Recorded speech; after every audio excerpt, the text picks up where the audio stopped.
would you mind standing up one last time, and let's just come before the Lord in reverence and ask him to speak through his word. Father, we come as always, Lord, in the place of need. We want to hear your voice. Now more than ever. Lord, these are difficult times, not just because of COVID-19, but it just feels like our country is just moving away from you as fast as it possibly can. And I know difficult days lie ahead for the church, Lord. I know some in this room are going to live long enough to see things really get dark, really get difficult, Lord. We want to be faithful. We want to stand firm for truth. To do that, we know we need to hear your voice, and we need to listen, and we need to be changed. And so that's what we're asking you to do right now, Lord. Just speak directly into our hearts. Change us. Reveal truth. We need you now more than ever. In Jesus' name, amen. You may be seated. Real ID, what the unsaved saw in Christ. Last week we saw through the eyes of Caiaphas, the high priest, that Jesus is our indemnity. He's the one who ensures payment for something we owe. He's the one who was willing to sacrifice himself, to give all that he was, all that he had on our behalf. And Caiaphas reveals that when he says it's expedient that one man die for the nation. That's in fact what did happen. Today we're going to take a look at another individual who's going to teach us a second aspect about Christ, and that has to do with his innocence. Jesus not only paid the debt that we owe, but he didn't owe any debt himself. He was completely innocent of any sin, and yet he's going to be accused, betrayed, put on trial. He's going to suffer a horrible fate at the hands of his enemies. And we're going to learn just how unfair that was today through the eyes of an individual who saw him, who met him, who heard from him, and made that very declaration. So I'll invite you to turn to the Gospel of John, chapter 18. John, chapter 18. We're going to take a look at the events that took place after Jesus is arrested at Gethsemane, this little prayer place that he chose, a little olive garden just outside of the city of Jerusalem, where as he finishes praying, one of his disciples, Judas, shows up leading the high priest, leading police officials, betrays him with a kiss, and Jesus is arrested. And right after that, throughout that same night, which would have been Thursday night, Friday morning, depending on how time is reconciled. It's interesting that in Judaea, I believe they reconciled a day from sundown to sundown, whereas in Galilee, I believe they reconciled it from daybreak to daybreak. I think that's right. So it's interesting, depending on how you reconcile how. But from our time reconciliation, he's arrested Thursday night, and then throughout that evening into the next morning, he's going to be put on trial several times. The first will be from our old friend Annas, the former high priest, the father-in-law of the current high priest, Caiaphas. Makes sense that they would take Jesus before him because he was the real power behind the power when it came to Judaism. Then after that, he's going to be taken before Caiaphas. And then after that, he's going to be taken before the entire Sanhedrin. And he's going to be accused. There are going to be false witnesses that have been paid to come and lie about him. His words are going to be twisted. He's going to be beaten. He's going to be railroaded. And eventually, they're going to find him guilty with all due religious outrage. And then he's going to be marched off to the only person who has the legal ability to do to him what they want done, which is execution. And with that, we come to John chapter 18, starting at verse 28. Then the Jewish leaders took Jesus from Caiaphas to the palace of the Roman governor. By now it was early morning, and to avoid ceremonial uncleanness, they did not enter the palace because they wanted to be able to eat the Passover. It says that he's taken from Caiaphas to the Roman governor. He was in Caiaphas' custody this entire time because Caiaphas is the high priest, and Jesus had been found guilty of a religious trial, of a religious crime in their mind. And he's taken from Caiaphas to the Roman governor. The actual word is procurator. That's what the Romans called their regional leaders in these territories. And the palace that he's taken to would have been known by the Romans as the praetorium. Now, praetor in Latin, it's just another name for governor or ruler. And the praetorium at this time, the actual praetorium of the Roman procurator was in a city called Caesarea. It was right on the coast. I've talked to you about this before. This is where the centurion lived that Peter went to go see, and when Gentiles were first introduced to the church in Mass. That was the actual praetorium, and that was originally in a palace that Herod the Great had built kind of for himself in a city that he named after Caesar. Well, the praetorium in Jerusalem was a different place, but ironically, it originally belonged to the same guy, Herod the Great. It was his residence whenever he was in Jerusalem. And when the Romans took over, they took over all the best of wherever it was that they were. And these two palaces were taken over by the Romans, and so now the place that Herod the Great used to live in, now the procurator lived in.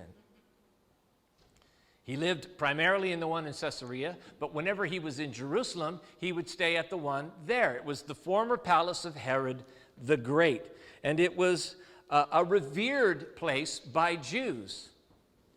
The palace of Herod the Great was really second only to the temple itself as far as places that they were proud of and that they revered. Very similar to during the days of Solomon, when the first temple was built, and we know that Solomon built the temple, but he also built his own palace nearby. And Herod the Great had done the same thing. He sort of fancied himself as a latter-day Solomon. So he'd built this palatial estate, and when the Romans came and took over, that's where they lived. So when Jesus was taken by the Jewish religious leaders in order to use the Romans to execute him, they took him to the praetorium, which would have been Herod the Great's old stomping ground. It was located on the northwest wall of the upper city. And the fact that we're told that the Roman governor was in town at the time is probably one of the reasons why the Jewish religious leaders, after Jesus, in their minds, blasphemes by declaring that he is in fact the Messiah, it's probably the reason that they don't do to him what they will do later on to Stephen. Even though the Romans were the only ones who could actually perform an execution legally, they reserved that right for themselves, primarily to prevent individuals in a local area from systematically assassinating those who were loyal to the state. So the Romans were the only ones who could execute someone. But that didn't always stop the Jews, because in Acts 7, when Stephen makes them angry, they drag him outside of the city and they stone him to death. But they don't do it here, and one of the reasons why probably is because the Roman governor of Judea was in town. The reason he was in town was because it was getting ready to be Passover, the Feast of Unleavened Bread, a big festival in Jerusalem. And the reason the Roman governors would come to Jerusalem anytime there was a big festival, not because they celebrated Judaism or even were sympathetic to their cause. It was because he wanted to keep a direct eye on them, because whenever there was an uprising, it usually arose out of religion, and it usually arose when they were all in one place at one time. So the governor was there to keep an eye and to keep the peace. And because he was keeping a close eye, that's probably why the Jewish religious leaders don't just kill Jesus with their bare hands in the Sanhedrin hall when he declares that he's the Messiah. Now let's talk about the Roman governor. Pontius Pilate, a name probably well familiar to you and to most people. He's really the only Roman governor of Judea and one of the few Roman leaders altogether that anybody could name. There's Julius Caesar, there's Caesar Augustus, there's Mark Antony, there's Pontius Pilate, maybe Nero, perhaps Caligula.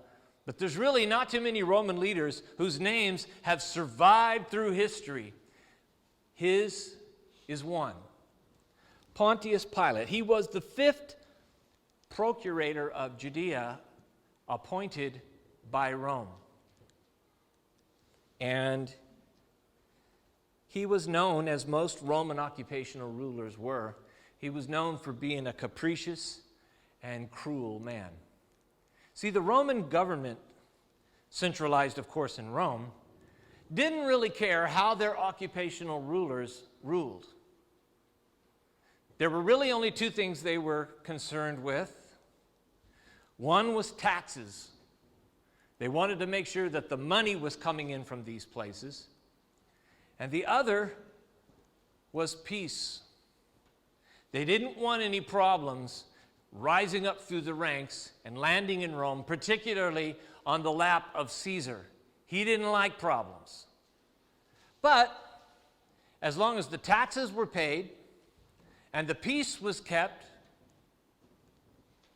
you pretty much had a hand to do whatever you wanted. And Roman provincial leaders, governors, procurators did exactly that. But you had to be careful that you didn't step over the line and cause people to make trouble for you. And unfortunately for Pilate, he didn't always do that. He couldn't act with impunity, but he was a cruel man. You read Luke chapter 13, verse 1, it talks about how Pilate basically shed a lot of innocent blood during an event that had taken place there. Well, after he's appointed, his reign is marked by trouble. He has several run-ins with Jewish authorities and with the Jewish people themselves. It all sorts of starts at the beginning. Pilate was a member of what was called the imperial cult. And what that was, it was the idea that the Roman Caesar was a deity. Now, these people didn't really think that Caesar was a God, capital G. It was just another way to flatter him. It was another way to try to stay on his good side. And so this imperial cult arose in which Romans were encouraged to literally worship Caesar as a deity. And the Caesar loved it because, 1, it was a stroke to his ego, and 2, it further entrenched his power. And so Pilate, being sort of a mid-level nobleman, was a part of the imperial cult because he figured, hey, I'm a governor. I serve at the behest of the Caesar. He was appointed by Emperor Tiberius.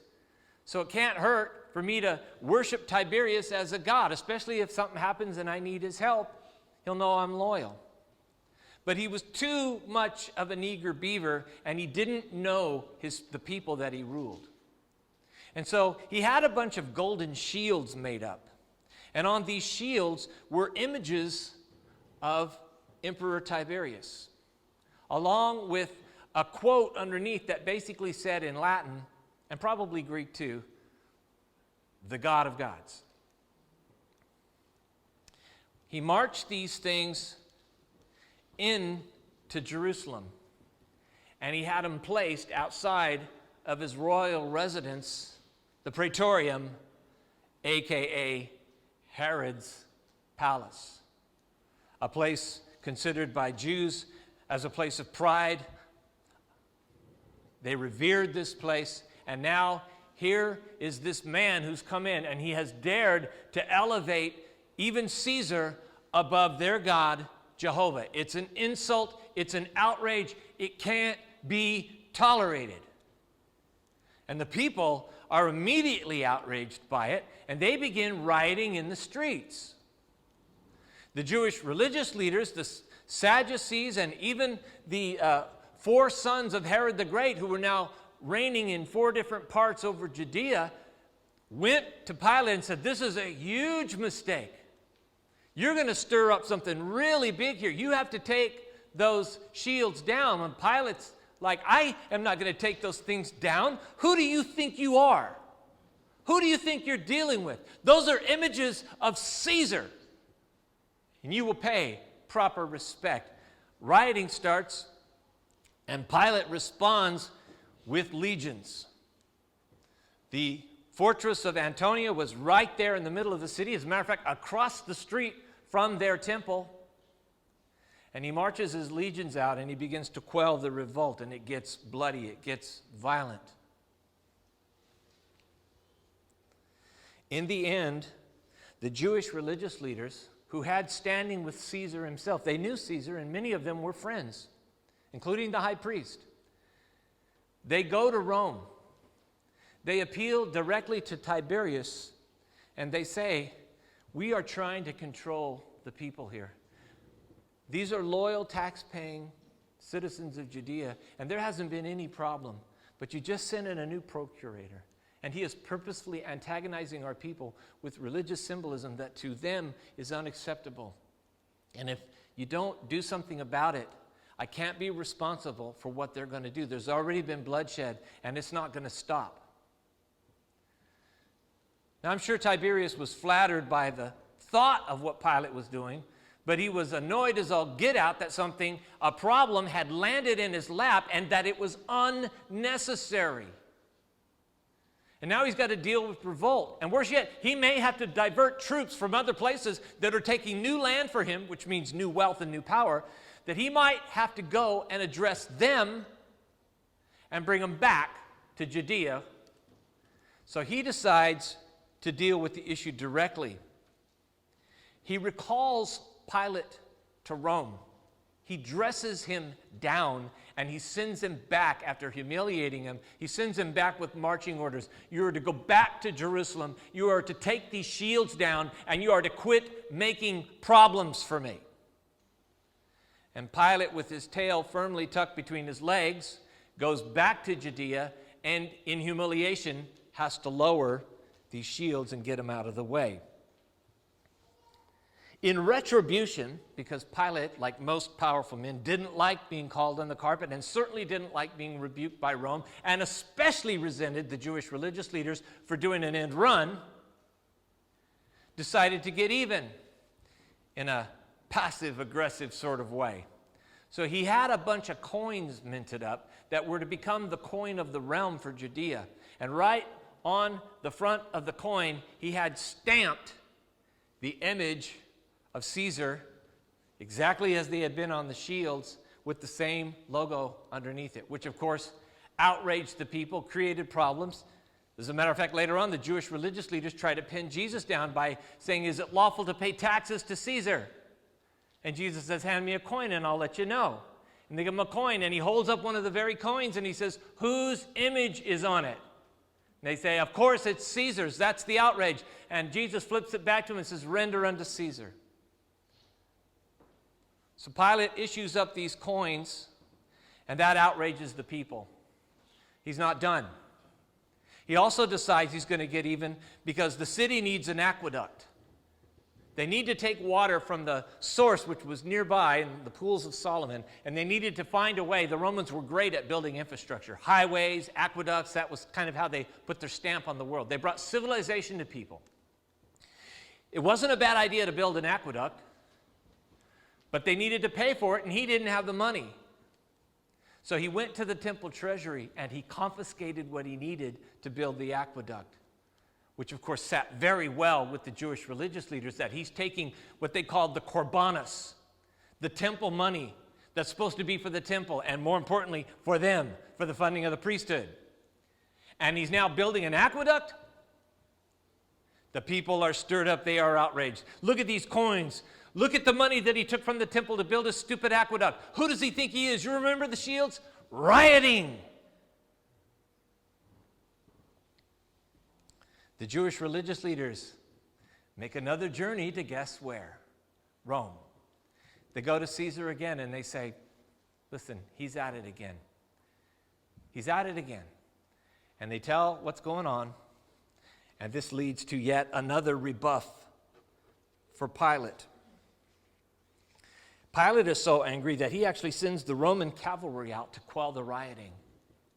He also sends Roman soldiers disguised as ordinary Hebrews out with daggers.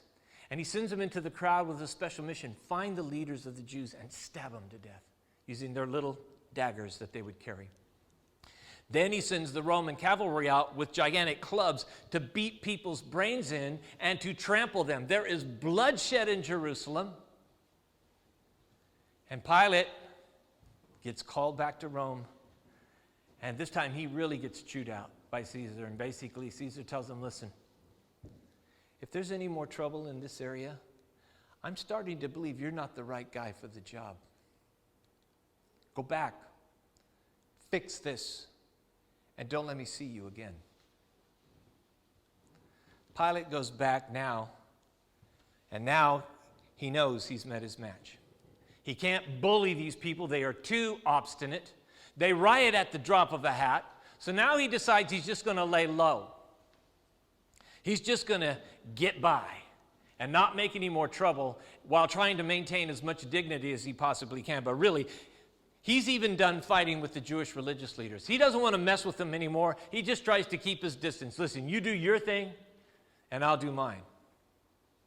Unfortunately for him, the Jewish religious leaders now know, led by Annas, who was incredibly politically savvy, and Caiaphas, his son-in-law, who was just like him, they now know you're weak. You're vulnerable. And from now on, we're in charge. And so now Jesus is brought before this man. You know, it's interesting that Pilate, according to historians, in the end is going to be done in yet again by another problem. Word gets out in Samaria that Moses, before he died, had buried a bunch of spiritual treasures that would validate them as the true faith. And so they go to this mountain and they start digging for it. And crowds assemble and shouts of triumph and war and we need to take back our land. And Pilate overreacts. He sends legions in, loose cannons. They slaughter pretty much everybody. Word gets back to Caesar, and that's it. This is in 36 AD, 3 years pretty much, about the time afterwards at least, when Jesus was crucified. Pilate is recalled to Rome. He is brought back in chains. He stands before Caesar, a guilty man, and fortunately for him, because his family had power, he isn't executed for his incompetence. But he is banished to a Roman colony and told to never return. And he dies there, some believe by suicide. Meanwhile, the Jewish religious leaders arrive. They come to what is Herod's palace, which was once considered nearly sacred, at a minimum revered, sort of like the Capitol Hill in Washington. And they take Jesus under arrest and they throw him into the colonnade, the outer court of this palace. Pilate is standing there. It's very early in the morning, perhaps as early as about 6 a.m. Roman governors would start their morning. Matter of fact, Romans in general were real early risers. And they would start their morning, and they would usually do business from, like, say, 6 in the morning or so till about noon. And normally there was a line of people seeking justice, but because the Jewish religious leaders have so much clout, they just go right in front to the top of the line, and they throw Jesus in front of him in order to get, in their minds, justice. But they won't go inside the palace, even though it's a revered place. Why? Because it has become the home of a Gentile. And even the home of a Gentile is defiled. And so they won't be ceremonially defiled, even in their bloodlust, to get Jesus executed. How ironic that the specter of a quote-unquote unclean facility stops them in their tracks, but they have no hesitation. They rush in head first to betray and murder an innocent man. No wonder Jesus said in Matthew 23:24, "You blind guides, you strain out a gnat and swallow a camel." Verse 29, So Pilate came out to them. Notice how accommodating he is. Notice he doesn't insist that they come in. Why? He doesn't dare. So he accommodates them, and he asks, what charges are you bringing against this man? By charges, he means Roman charges. Charges that I would have some interest in. And it's a problematic question for the Jews, because what they have convicted Jesus of, which is blasphemy in Matthew 26:65, the Romans couldn't care less whether or not he had blasphemed their God. That wasn't a matter for him, that was a matter for them. Listen, you say he's blasphemed your God, well then that's a religious matter. You're the religious leadership, so I keep getting reminded by you. You need to handle your business yourself. Why are you bringing him to me? See, Roman governors knew that the Jewish religious leaders were powerful men and dangerous men. And the less you had to do with them, the better it usually went for you. Any interaction with the Jewish religious leaders could be twisted into a no-win situation. Jesus found that out. So Pilate is trying to do the smart thing. He's trying to avoid having anything to do with them. In order for them to get what they want from Pilate, they're going to have to convince him that Jesus is guilty of a capital crime as the Romans define it. They can't kill him themselves. The governor's in town. They need the governor to crucify him. But the governor isn't inclined based on what they have, by way of a conviction, or by way of evidence, or by way of testimony. Verse 30, so what do? They stall for time. Well, if he weren't a criminal, we wouldn't have brought him to you. It says, verse 30, if he were not a criminal, they replied, we would not have handed him over to you. In other words, listen, take our word for it. He needs to be crucified. You don't need to know the details. We've already handled the trial and handled the details. All you need to know is that he needs to be crucified.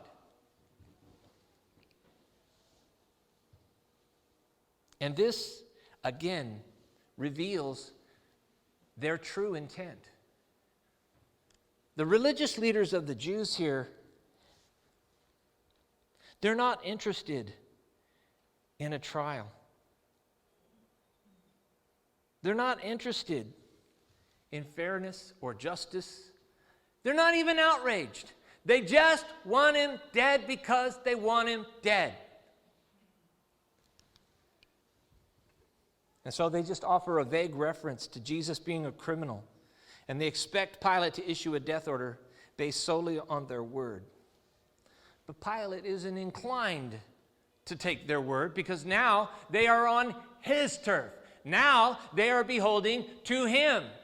And he already hates them. So why should he do them any favors? Why should he trust them? From his perspective, he owes them nothing. So he balks at doing what they want. And then they begin to immediately, it doesn't take time. They start with not really having anything to tell Pilate, because they probably hadn't really thought that all the way through yet, to instantly, probably with Annas at the forefront along with Caiaphas, saying, we have to come up with a Roman charge against him right now. And so they charge Jesus with sedition, Mark 15:3. And just for good measure, they're also, eventually in the very next chapter, going to say to Pilate, listen, this man is a threat to Caesar. He says he's the king, not Caesar. He says we shouldn't pay taxes to Caesar. He's a seditionist. He's an insurrectionist. He's a rebel. And if you don't do something about him, we don't think you're a friend to Caesar. That is John 19, verse 12. They threaten Pilate. They trump up false charges against Jesus, and then they threaten Pilate in order to bully him and to get their wishes. Basically, they're saying to Pilate, listen, in the past you've made a lot of mistakes by ignoring what we want, by ignoring what we had to say. Will you dare do that again? Verse 31, Pilate said, "Take him yourselves and judge him by your own law." "But we have no right to execute anyone," they objected. Again, Pilate is resisting by saying, listen, he's a Jew. You are Jews. This is a Jewish matter. Go judge him by your own laws. Go deal with this yourself. This has nothing to do with Rome. This has nothing to do with me. And I don't want to be dragged into it. It smells like an internal matter to me. He's later going to send him off to Herod as soon as he finds out he's from Galilee because he wants to get rid of this problem. He doesn't want to have anything to do with these Jewish religious leaders. Pilate basically says, unless you can prove that he has done something that merits state interest, I pass. I pass. No Roman crime, no Roman trial, period. And he hopes that's the end of it, and he's wrong. And the Jews say, well, listen, we can't execute him, which tells you again their motives. They don't say, well, listen, we need this guy put on trial. We've got all this evidence that can prove he's a threat to the state. You have, deputized us to defend your interests. We're defending your interests. Let's have a trial, and we'll prove to you what kind of a guy this is and that he needs to be put down. Instead, they come right out, but we can't kill him. That's all they were interested in.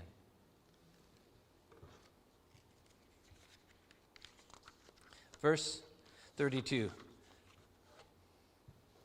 says, this took place to fulfill what Jesus had said about the kind of death he was going to die. This is very interesting. This is John interjecting perspective on what's happening.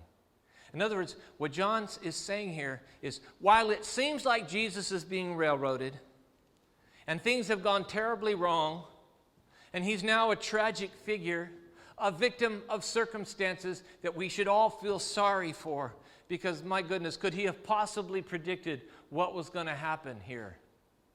Yes, he could have, and he did.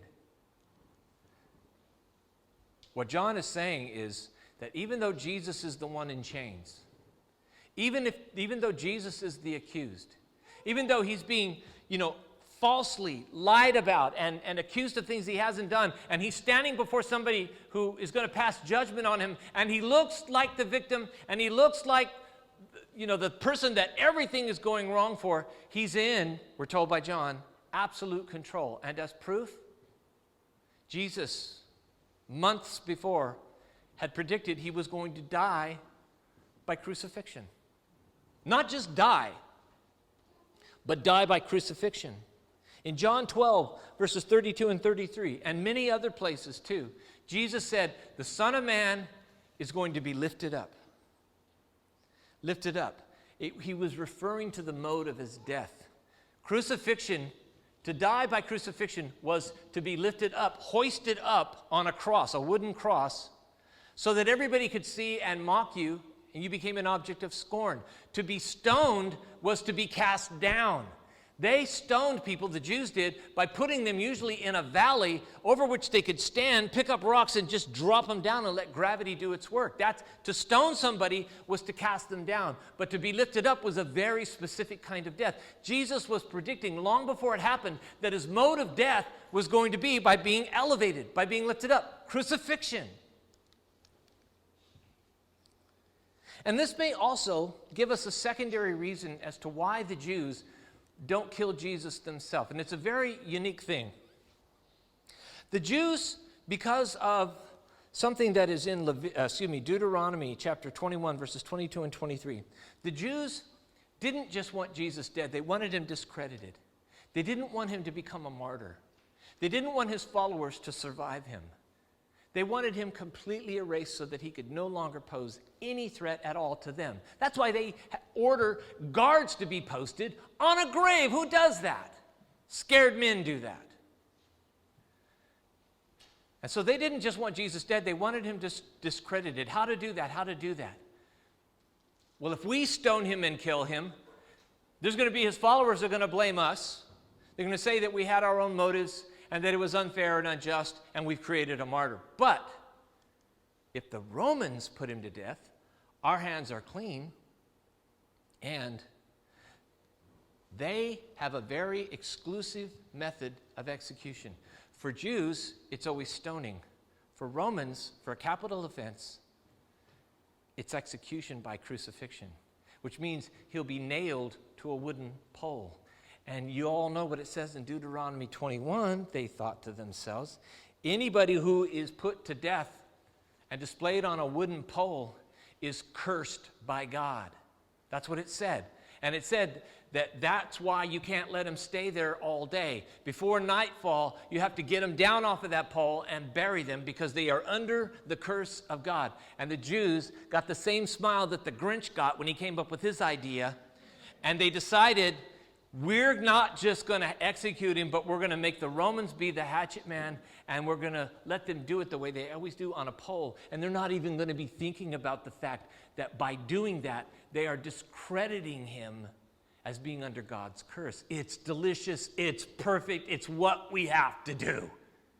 We have to get them to crucify him, which means all of the people of Israel will no longer look at him as Messiah. It won't matter how many miracles they saw. It won't matter how differently he taught. It won't matter anything. All they'll remember is he died on a wooden pole.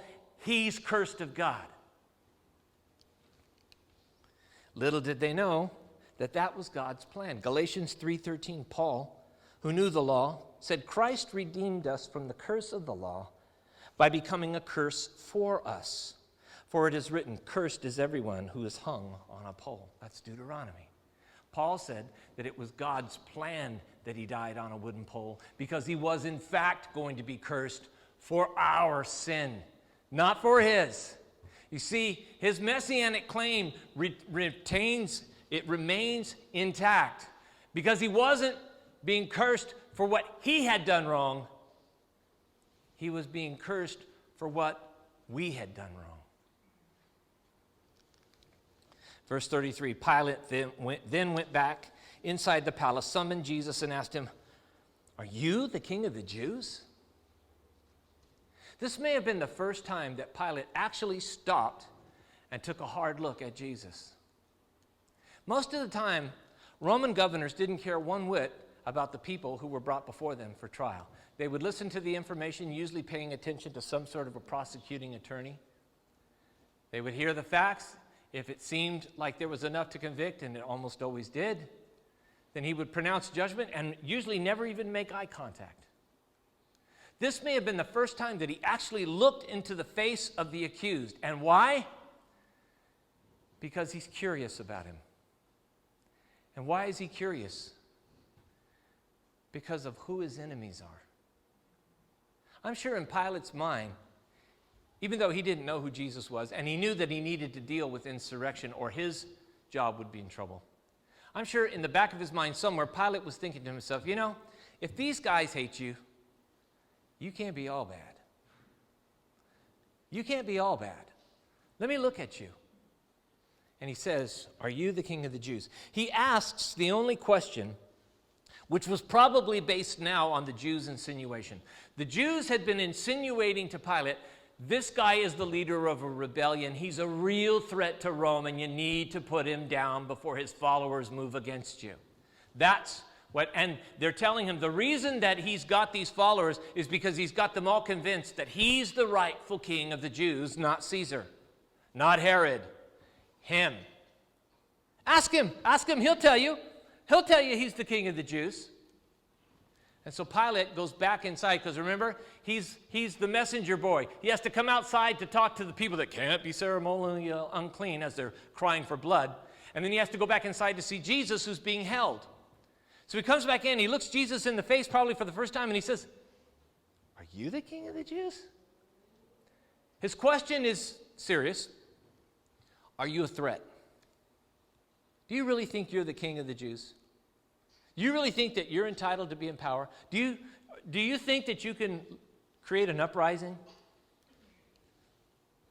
But what's interesting in Greek, the word translated you, using the syntax of Greek, is actually emphatic.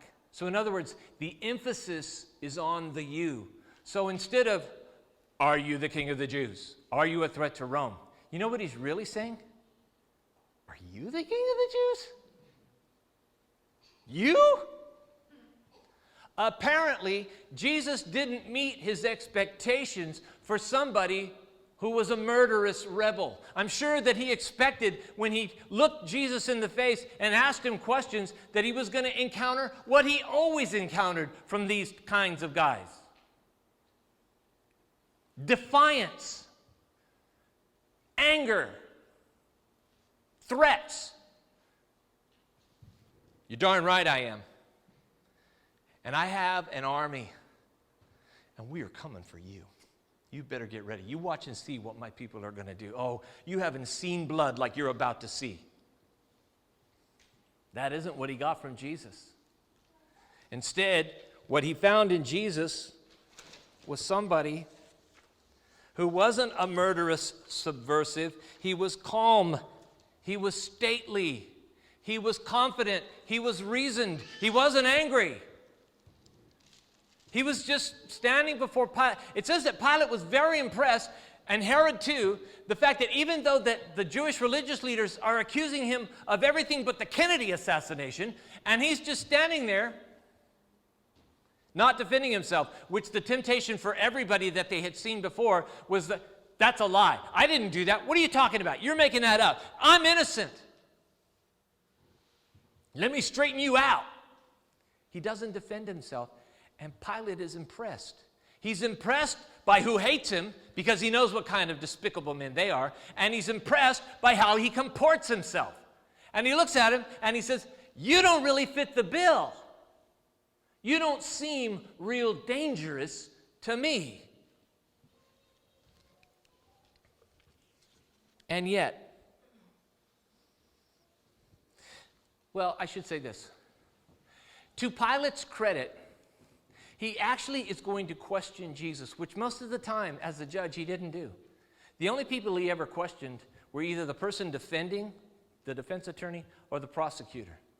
He usually didn't talk unless to ask, are you guilty or not guilty? Very much we take our court system from the Romans, which is why if you're a defendant in a trial, most of the time the defendant doesn't say a word. They don't testify, they don't speak. They try to wear their best outfit, put their best look forward, and don't say a word. Well, Pilate wants to talk to this guy. He wants to ask him some questions. So he does a sidebar, and he starts questioning. And I think the reason why is he wants to know, why are you really here? See, I think Pilate knew straight up. Matter of fact, it says that he knew that they had a vendetta. He knew that they were liars. Matthew 27, verse 18 basically says he knew they were lying. He knew Jesus wasn't what they accused him of. So he wants to know, why are you really here? Are you the king of the Jews? You don't seem like you fit the bill of the person they keep describing to me. So he wants to know. He's curious. He wants to find out, why are you really here? But what's really interesting, even though he knows that the Jewish religious leaders are liars, even though that he knows that Jesus is in fact not guilty of what they're accusing him of, even though he's impressed by who hates him and how he comports himself, you want to know something really tragic? He's going to convict him and crucify him anyway. And you know why? Because he doesn't want to get in trouble. He's been in enough trouble. And so he's going to do what these guys want, even though he considers them vermin and he knows they're lying. He's going to do what they want, which tells you something very, very important, dear ones. Don't forget this. There is a huge, huge difference in life between knowing the right thing to do and doing the right thing. And the difference is the difference between heaven and hell. Verse 34, Jesus says, is that your own idea? Or did others talk to you about me? In other words, Jesus responds to him when he says, are you the king of the Jews? Jesus I'm sure, calmly says to him, are those your words or theirs? In other words, who wants to know? Now, he wasn't just being cute. Jesus needed to know what was in Pilate's mind here. He wanted to know who was asking the question. Is this your question, Pilate? Because if it is, then that's going to make a difference as to how I respond, because the real key term here is the word king. There's what you mean when you say king, and there's what they mean when they say king, which is what I said to them. And I need to know, who's asking me really? Them or you? How are we defining the word king here? Because you define king as threat to Caesar. They actually define it differently and actually know the true meaning of the word Meshua, Messiah. And they know they're not the same thing. So I need to know who's asking before I answer. How does Pilate respond? The way you would fully expect a guy like Pilate to respond. He's under pressure. He's being squeezed by the Jews. He knows this guy isn't guilty. So he's kind of trying to do the right thing, but he's also scared. He wants to get out of it. This is a problem I don't want to deal with. I really do kind of relate to Pilate here, because as pastor, I get pushed in the middle of this kind of stuff all the time. And I can relate to how he feels. But he gets mad because he's a prideful man. And what Pilate hears with what Jesus said is this: who controls you? And so Pilate responds the way you would expect. Hey, listen, mister, do I look like a Jew to you? Your own people and chief priests handed you over to me, verse 35. What is it you have done? Why are you here? Pilate's proud. He's image conscious. And he doesn't want to be seen as being the puppet of these guys. And when he says, what is it you have done? The Jewish religious leaders by this point have hurled so many accusations at Jesus.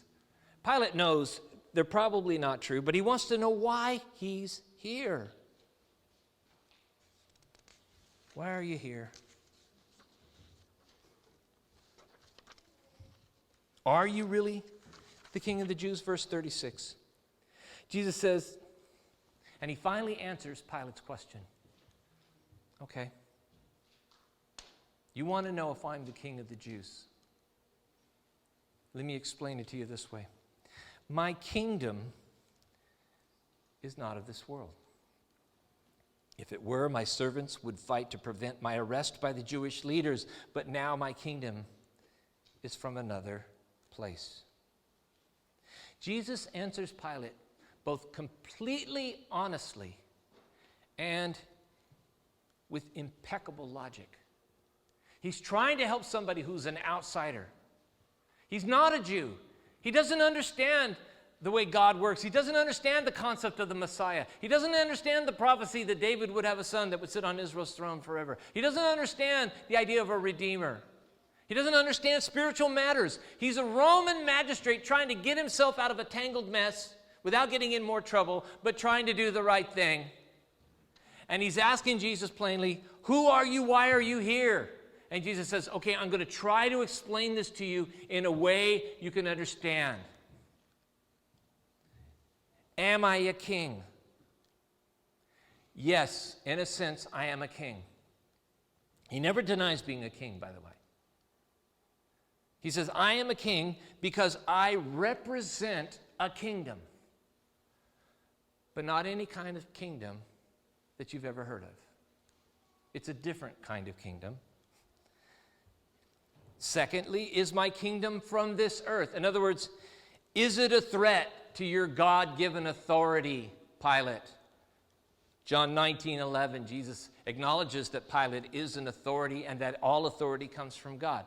So Jesus is essentially saying, am I a threat to your authority with my kingdom? No. No, not as you define it. I present no threat. And how do you know that? Well, because if I did, you wouldn't have to guess. My followers would already be at war with these guys and with you.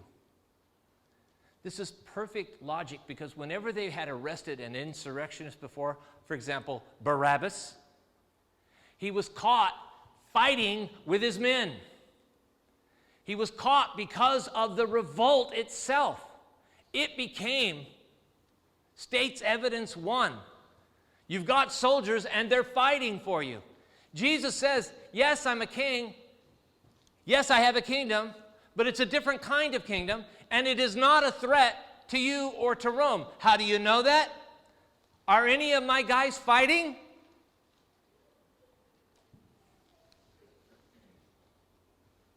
He's basically telling them, listen, it's not an earthly kingdom. It's a spiritual kingdom. It's not a kingdom that is maintained by human effort or by military might. It is a kingdom of the heart. It's a different kind of kingdom, and I'm a different kind of king.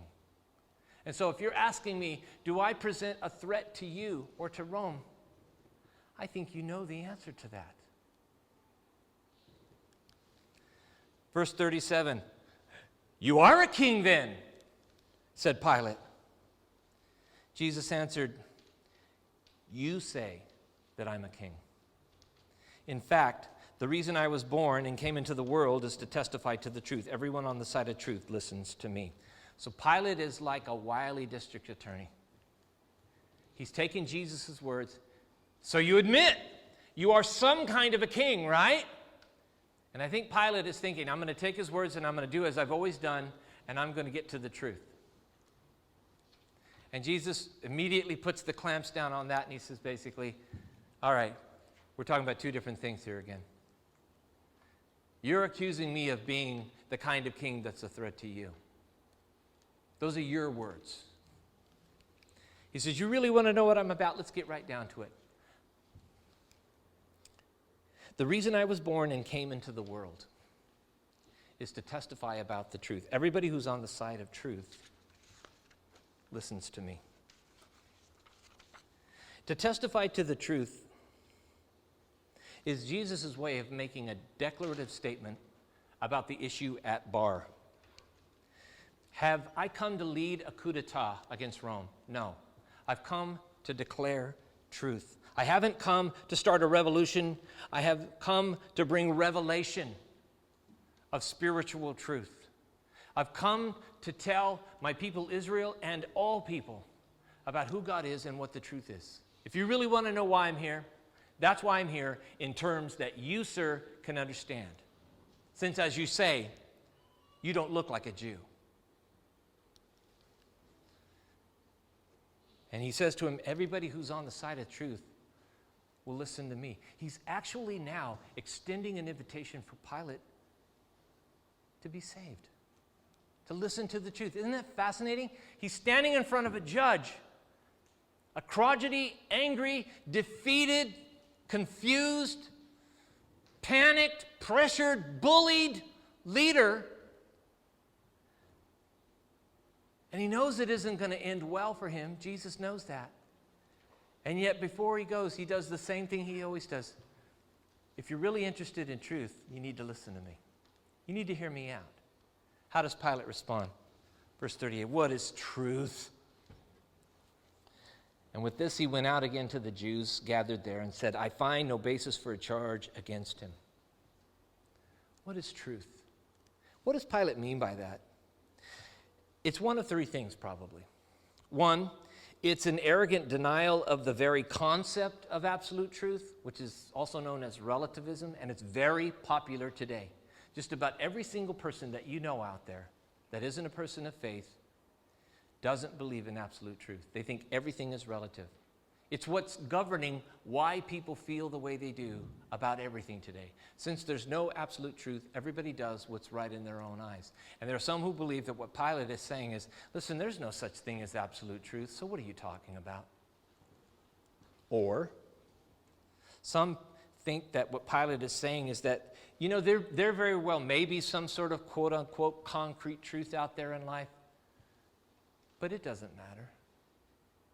We live in a real world. The only thing that matters is power, money, prestige, the things that everybody seeks after.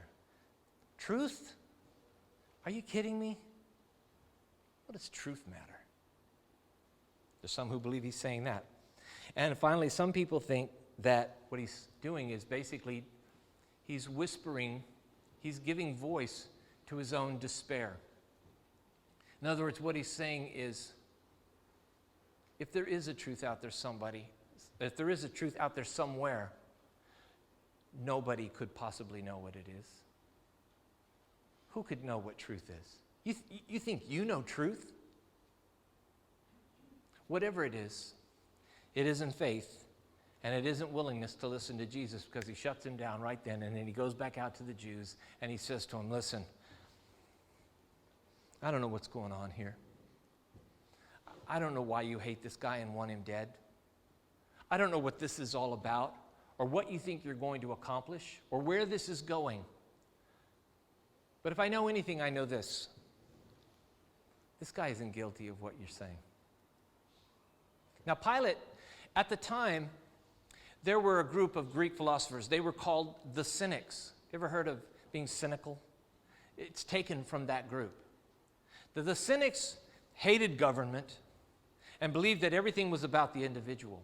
And they believed that the individual could actually rise to the level of nobility and even royalty by sort of becoming the best version of themselves as they could. They were kind of the original self-help guys. Very cynical about the world around them, but they believed that the inner human possessed infinite potential. And so they would talk about how you could reign as a king individually. And I think Pilate may have actually thought, this guy sounds like the Cynics. But whatever kingdom or royalty or whatever it is, mystical, king of this and king of that, but not, he isn't a threat to Rome, which was my only job to try to figure out. Does he present a legitimate threat to my legions? No. He doesn't even look like a rebel. He's just another Jewish guy who may be crazy. I don't know what he is. But one thing I do know, he's no threat. Pilate himself could see that Jesus was innocent. Now, what was Jesus innocent of? 3 things. 1, he had an innocence from sanctimony. What is sanctimony? It's religious hypocrisy. It's the pomp and circumstance of religion without any of the inner reality. It's dressing up in religious garb and using religious language and carrying around a Bible and acting holier than thou and really, in fact, being dark in your heart. It's what Jesus accused the Pharisees of. It's what he accused the chief priests of.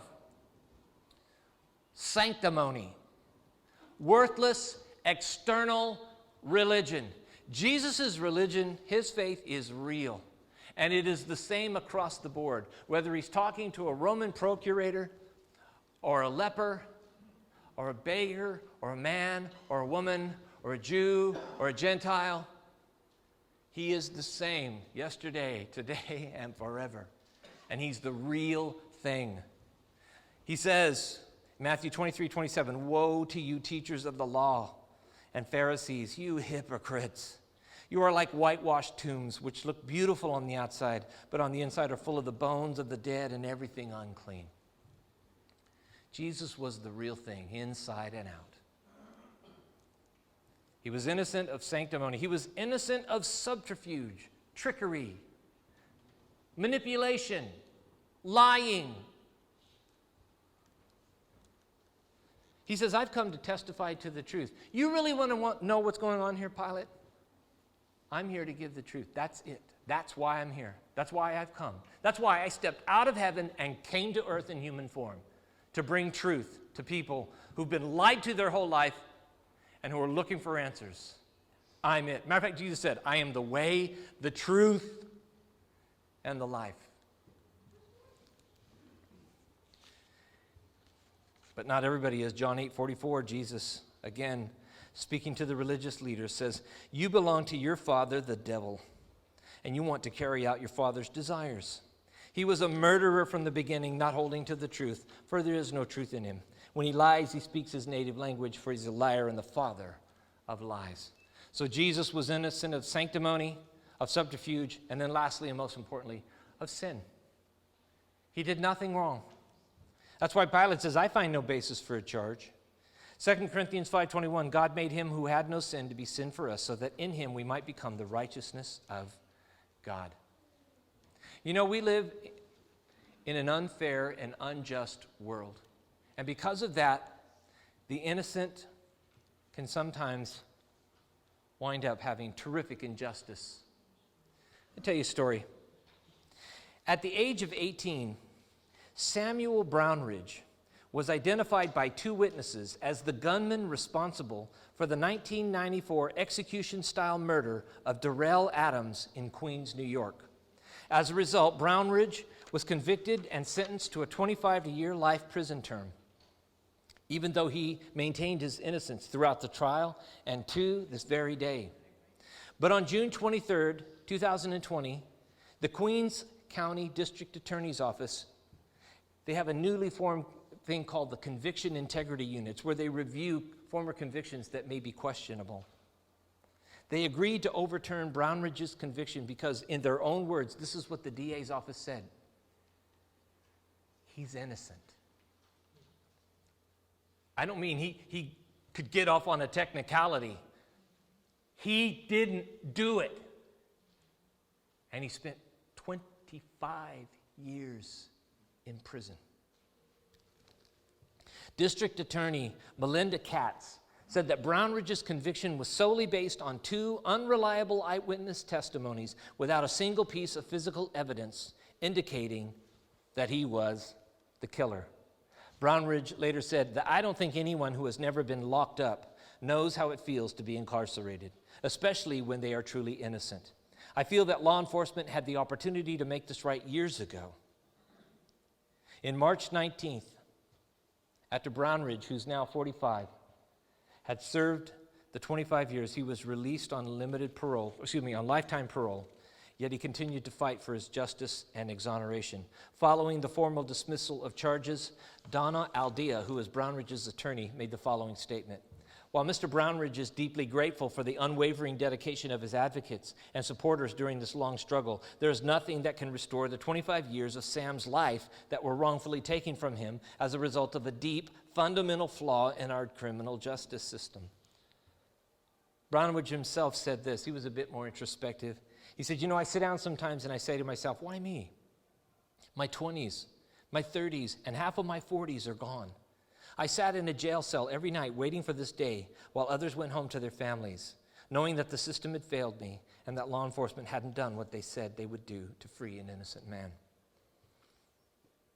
During his years of post-conviction investigation, Aldea and her legal team had found that several pieces of evidence that, if disclosed at his original trial, would have cleared his name. In other words, the DA had some evidence that said he was innocent, but they didn't bring it to trial.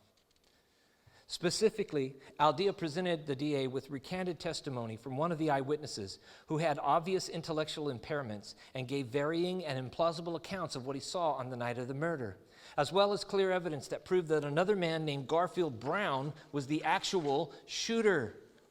In time, prosecutors came to realize that Brown more closely resembled their own witness's description of a gunman in his mid-20s with a short fade haircut. At the time, Brownridge neither had his hair short nor cut in that particular style, but they ignored it.